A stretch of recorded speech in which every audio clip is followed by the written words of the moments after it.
हाम्रो घरमा खासै काम नि हुँदैन, त्यही भएर आज नि दिनभरि के बस्नु भनेर बुवा र म चाहिँ माछा मार्न जाउँ भनेर सल्लाह गरे। त्यसपछि म चाहिँ माछाको लागि गडेउला खोज्न गए। यो गडेउलाको कति महत्व छ भनेर सायद माछा मार्न जाने मान्छेहरूलाई मात्रै थाहा होला। दिनभरिलाई पुग्ने गरी गडेउला खोजेर बुवा र म चाहिँ खोलामा गए। आज नि फेरि हामी भन्दा अगाडि आएर मान्छेहरू माछा मारिरहेको रहेछ।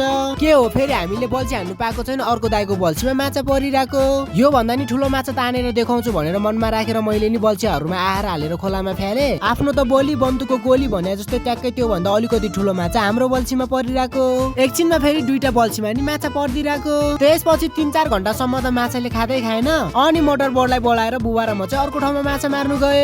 यहाँ पनि बल्छी हाने तर माछाले खाँदै खाएन। मलाई त लास्टै रिस उठेर आयो अनि बल्छी नखेलेर म चाहिँ काकासँग मोटर बोर्ड चढ्न गए। ट्याक्कै फेरि घुम्न आएको मान्छेहरू नि मोटर बोर्ड चढ्न आएको रहेछ। झन् म त एकछिन चढ्न आएको मान्छे सरर सबै खोला घुम्नु पाइयो। जे होस्, डुङ्गामा भन्दा मोटर बोर्डमा घुम्दा चाहिँ अलगै मजा आउँछ। हेन्टाडा।